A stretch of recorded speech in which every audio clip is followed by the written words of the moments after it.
If there's one part on the wedding day that I still overcomplicate, even after filming hundreds of weddings, it's speeches. Because unlike other parts of the wedding day, speeches are unpredictable, even if you think you have everything under control. The dad's walking all across the venue, the DJ forgets to silence the music track, guests and photographers cross in front of your frame, the lighting looks terrible. Or my favorite is when you finally sit down for dinner, and then no one tells you that speeches are happening, and all of a sudden you hear the dad giving an emotional speech, and you're halfway across the room, you have no cameras, no audio running, and a mouthful of food. But for today's video, I want to talk about how, as a solo wedding videographer, you can survive speeches all by yourself.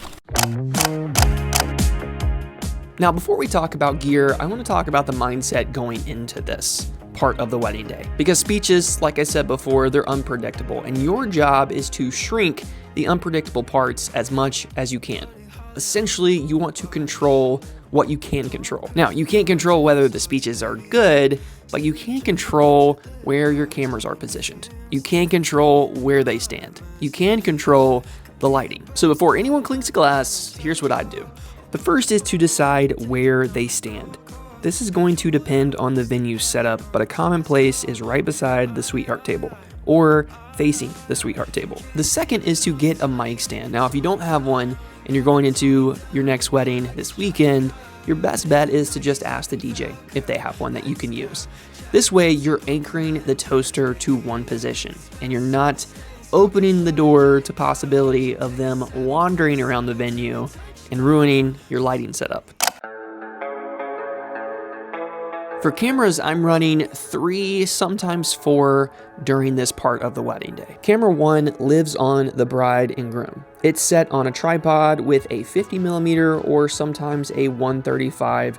I use the Tamron 35 to 150 because I have that versatility and variety of focal ranges, and I don't have to worry about carrying all these different primes with me on wedding day. This lens is super useful and invaluable for moments like the speeches and the ceremony. Camera 2 is locked off on a tripod as well on the person giving a toast. And as long as you have that mic stand anchoring them to that one position, this is going to work really well. And again, for the lens choice, I usually have a 24-70 or a tighter focal length. So sometimes I'll use 35 to 150 on the toaster and a 50mm on the bride and groom. That way I can get a little bit tighter, because I find that I really do enjoy the tighter frames on the toaster versus more of a wider angle. But of course, that's just preference. In camera 3, that's the one that's in my hands. I'm hunting for those family reactions, mom, dad, grandma, grandpa on both sides of the aisle, and just capturing all those genuine moments throughout the speech. And this way, when you're cutting between these angles later, the scene just feels so much more alive, it breathes, and it really does make you feel like you're right back in that moment. For audio, you guys, if you've been a part of this channel long enough, you know how I feel about audio. I think it's one of the most important aspects of what we do as filmmakers.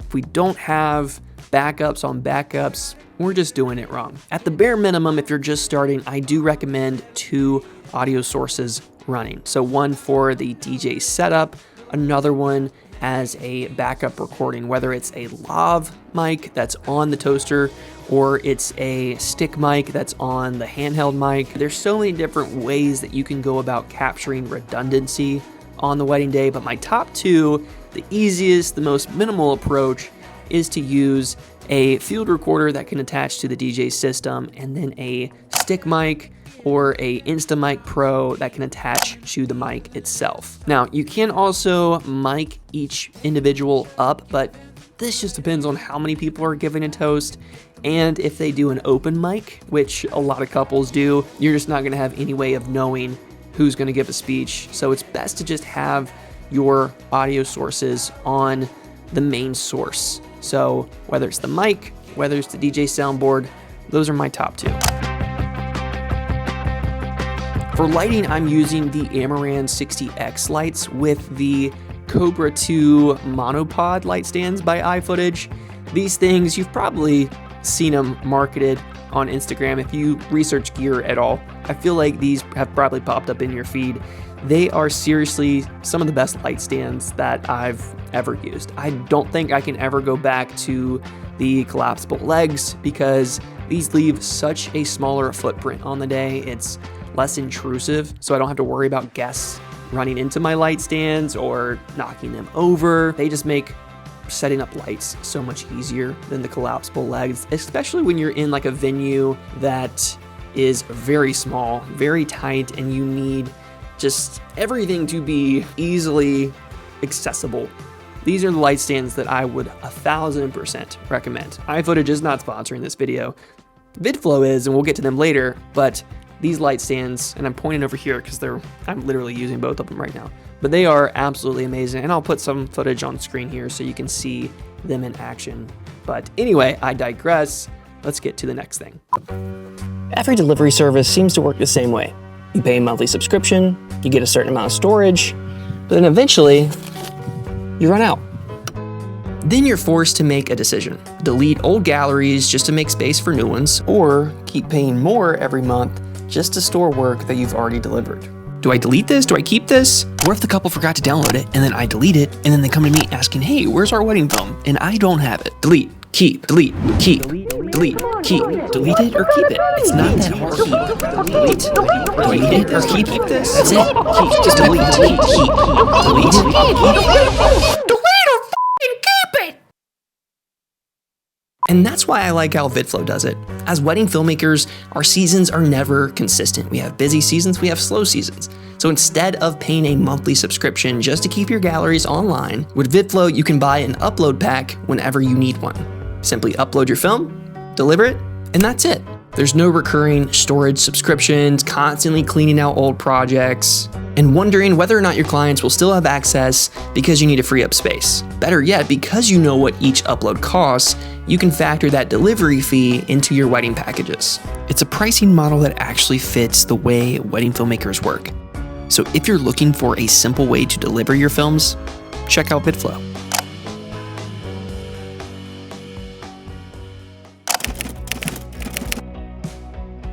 In terms of positioning your lights, now I like to take a cross lighting approach. So what this means is you'll have a key light on the person giving a toast, and then you'll have the other light directly across from that other light, acting as a hair light for the toaster, but also acting as another key for the bride and groom. And this is just an easy method to make sure that you're lighting both subjects effectively, because the main goal with lighting in general is not to overpower or to take anything away from the ambiance in the room. You really want to make it feel like it belongs. Your job is to blend in with your lights, and I know that's easier said than done. I still have a hard time blending in because there's just so many different variables, different obstacles that you run into with venues, whether they're huge windows with natural light or just really ugly overhead lighting that you have to combat, or the space is just very small and your gear just kind of sticks out like a sore thumb anyway. The goal here is still to just try your best to blend in.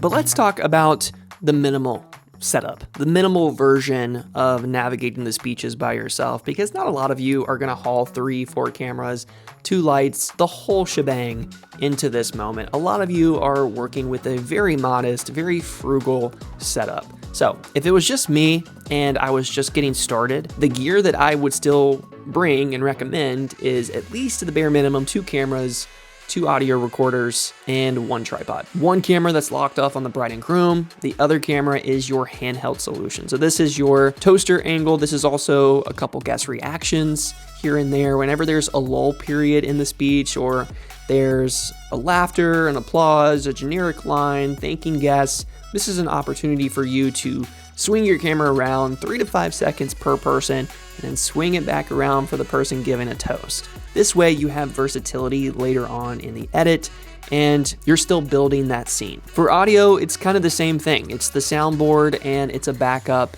on the mic itself, or I'm miking people up. I mean, that's usually what I'm doing. The minimal version of my setup doesn't change whether I'm a beginner, whether I'm an expert, and having a backup is just being professional It's taking care in the end product. It's taking care in your couple's day.